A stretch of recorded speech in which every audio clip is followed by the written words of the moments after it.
રોજ સવારે અને સાંજે શ્રી નારાયણ કવચનો પાઠ અવશ્ય સાંભળવો.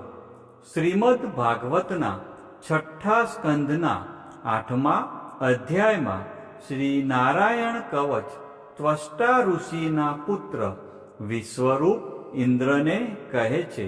વિશ્વરૂપ ઇન્દ્રને કહે છે, જ્યારે ભયનો સમય પાસે આવ્યો હોય ત્યારે મનુષ્યએ હાથ પગ ધોઈ આચમન કરી ઉત્તર દિશા તરફ મુખ રાખી નારાયણ કવચનો પાઠ કરવો. જ્યારે ભય આવે ત્યારે શ્રી નારાયણ રૂપ નામ બખ્તર ધારણ કરવું. હવે આપણે સાંભળીશું શ્રી નારાયણ કવચનો સંપૂર્ણ પાઠ.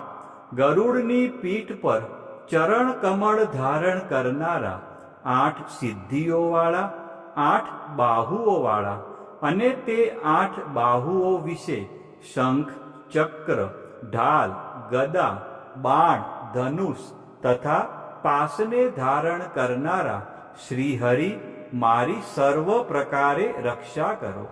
જળમાં મત્સ્યાવધારી ભગવાન જલ જંતુઓથી તથા વરુણના પાસથી મારી રક્ષા કરો. માયાથી બટુક બનેલા વામનજી સ્થળમાં મારી રક્ષા કરો. શ્રી વિશ્વરૂપ ત્રિવિક્રમ ભગવાન આકાશમાં મારી રક્ષા કરો.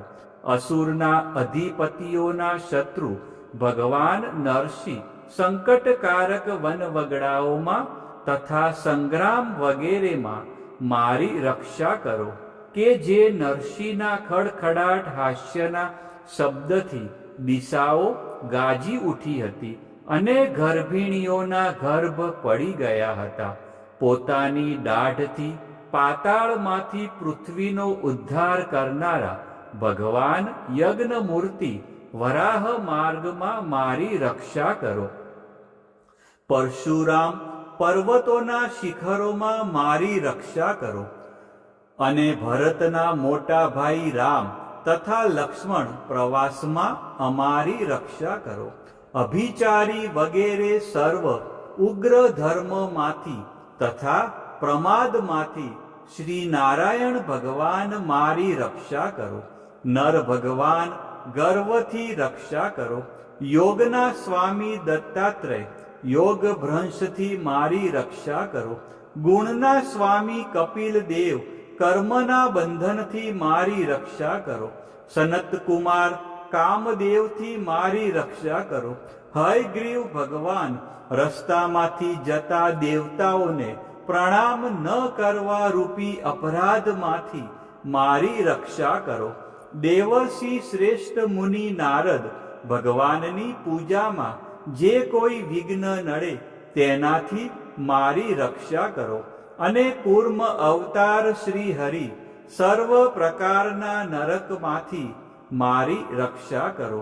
ભગવાન ધન્વંતરી કુપથ્યમાંથી મારી રક્ષા કરો. જીતેન્દ્રિય ભગવાન ઋષભદેવ કામ ક્રોધ આદિના ભયમાંથી મારી રક્ષા કરો. યજ્ઞાવતારી ભગવાન લોક અપવાદથી મારી રક્ષા કરો. બળભદ્ર મનુષ્ય તરફથી થનારા ઉપદ્રવોમાં મારી રક્ષા કરો. અને શેષનાગ ક્રોધાવેશ નામના સર્પગણોથી મારી રક્ષા કરો. ભગવાન વેદ વ્યાસ અજ્ઞાનથી મારી રક્ષા કરો. ભગવાન બુદ્ધ પ્રમાદવાળા પાખંડીઓના ટોળામાંથી મારી રક્ષા કરો. ધર્મની રક્ષા કરવા માટે અવતાર લેનાર ભગવાન કલ્કી કાળના મળરૂપ કળયુગથી મારી રક્ષા કરો. કેશવ ભગવાન પ્રભાતમાં ગદાથી મારી રક્ષા કરો. વેણુધર ભગવાન ગોવિંદ આ સંકટ કાળમાં મારી રક્ષા કરો. ઉદ્દાત શક્તિ નારાયણ ભગવાન પ્રાહન કાળમાં મારી રક્ષા કરો. અને ચક્રધારી ભગવાન વિષ્ણુ મધ્યાહન કાળમાં મારી રક્ષા કરો. મધુદૈત્યને મારનાર ઉગ્ર ધનુર્ધારી ભગવાન વિષ્ણુ ત્રીજા પહોરમાં મારી રક્ષા કરો. બ્રહ્મા વિષ્ણુ અને રુદ્ર એ 3 મૂર્તિવાળા ભગવાન માધવ સાયંકાળમાં મારી રક્ષા કરો. ઇન્દ્રિયોના સ્વામી ઋષિકેશ ભગવાન પ્રદોષ કાળમાં મારી રક્ષા કરો. પદ્મનાભ ભગવાન કેવળ 1 અર્ધરાતથી પહેલા કાળમાં અને અર્ધરાત્રે મારી રક્ષા કરો. શ્રી વત્સનું જેને ચિહ્ન છે એવા ઈશ શ્રી વિષ્ણુ ભગવાન પાછલી રાત્રે મારી રક્ષા કરો. તલવારધારી ભગવાન જનાર્દન મળસકામાં મારી રક્ષા કરો. દામોદર ભગવાન સંપૂર્ણ સંધ્યાઓમાં મારી રક્ષા કરો. કાળમૂર્તિ ભગવાન વિશ્વેશ્વર સૂર્યોદય પહેલાના કાળમાં મારી રક્ષા કરો. હે પ્રલય સમયના અગ્નિ જેવી તીક્ષ્ણ ધારવાળા ચક્ર ભગવાનથી મૂકવામાં આવે તો ચારે તરફ ફરીને અગ્નિ જેમ ખડની ગંજીને તુરત જ બાળી નાખે તેમ શત્રુના સૈન્યને તુરત જ બાળી નાખો. હે વજ્રના જેવા તીક્ષ્ણ સ્પર્શવાળા તણખાઓથી ભરેલી ગદા તમે ભગવાનને વાલી છો.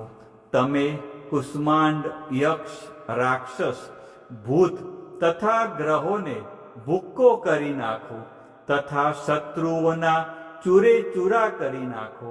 હે 5 જન્ય શંખરાજ શ્રી કૃષ્ણ ભગવાને ફૂંકવાથી મહાભયંકર શબ્દ કરીને તેમના શત્રુઓના હૃદયને કંપાવતા રાક્ષસો, પ્રમથો, પ્રેતગણ, માતૃકાગણ, પિશાચ, બ્રહ્મ, રાક્ષસ તથા બીજા ઘોર દ્રષ્ટિવાળાઓને નસાડી મૂકો. હે તીક્ષ્ણ ધારવાળી તલવાર તમે ભગવાનના હસ્ત દ્વારા પ્રેરાઈને મારા શત્રુઓના સૈન્યને કાપી નાખો. હે ચંદ્રમા જેવી 100 ફૂદડીવાળી ઢાલ તમે શત્રુઓની આંખને ઢાંકી દો તથા પાપી નજરવાળાઓની પાપી દ્રષ્ટિ હરી લો. અમને ગ્રહોથી, કેતુઓથી, મનુષ્યથી, સર્પોથી, દાઢવાળા પ્રાણીઓથી તથા પાપોથી જે ભય થાય છે તે સૌ તથા જેઓ અમારા સુખમાં વિઘ્ન કરનારા છે તે સર્વે ભગવાનના નામરૂપી અસ્ત્રના કીર્તનથી તુરત જ ભય પામો.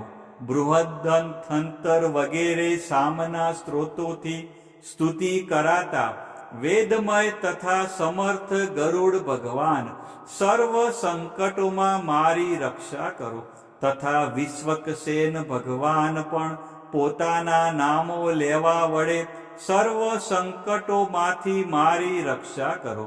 શ્રી હરિના નમરૂપ વાહન અને આયુધો સર્વ આપત્તિઓમાંથી અમારી રક્ષા કરો. ભગવાનના મુખ્ય પાર્ષદો અમારા બુદ્ધિ, ઇન્દ્રિય, મન તથા પ્રાણની રક્ષા કરો. આ સાકાર નિરાકાર જે કંઈ જગત છે સર્વ ભગવાનનું જ સ્વરૂપ છે. આ સત્યથી મારા સર્વ ઉપદ્રવો નાશ પામો. અભેદ દ્રષ્ટિવાળા મનુષ્યને ભગવાન પોતે ભેદરહિત જોવામાં આવે છે તો પણ તે પોતાની માયાથી આભૂષણો, આયુધો તથા ચિહ્ન નામની શક્તિઓને ધારણ કરે છે. તે સત્ય પ્રમાણ વડે જ સર્વજ્ઞ તથા સર્વવ્યાપક ભગવાન શ્રી હરિ સર્વ પ્રકારના રૂપો વડે સર્વદા અમારી રક્ષા કરો. નામની ગર્જનાથી લોકોના ભયનો નાશ કરનાર તથા પોતાના દિગ્ગજ ઝેર, શસ્ત્ર, પાણી, વાયુ, અગ્નિ વગેરેના પ્રભાવે ગળી જનારા નરસિંહ ભગવાન દિશાઓમાં, ખૂણામાં, ઊંચે, નીચે, અંદર, બહાર તથા ચૌતરફ અમારી રક્ષા કરો. હવે આપણે સાંભળીશું નારાયણ કવચનું ફળ કથન. વિશ્વરૂપ કહે છે, હે ઇન્દ્ર, આ નારાયણ કવચ તમારી આગળ કહ્યું જે ધારણ કરવાથી તમે શ્રમ વિના અસુરોના અધિપતિઓને જીતશો. આ નારાયણ કવચને ધારણ કરનારો મનુષ્ય નેત્રથી જેના તરફ જુએ અથવા તો પગ વડે જેને જેને અડકે તે તુરત જ ભયમાંથી છૂટે છે. આ નારાયણ કવચ ભણનાર પુરુષને કોઈ દિવસ રાજાઓ તરફથી, ચોર તરફથી, ગ્રહો થકી, વ્યાઘ્ર આદિ તરફથી તથા બીજા કોઈ તરફથી ભય રહેતો નથી. આવી રીતે રોજ સવારે અને સાંજે અવશ્ય સાંભળવું.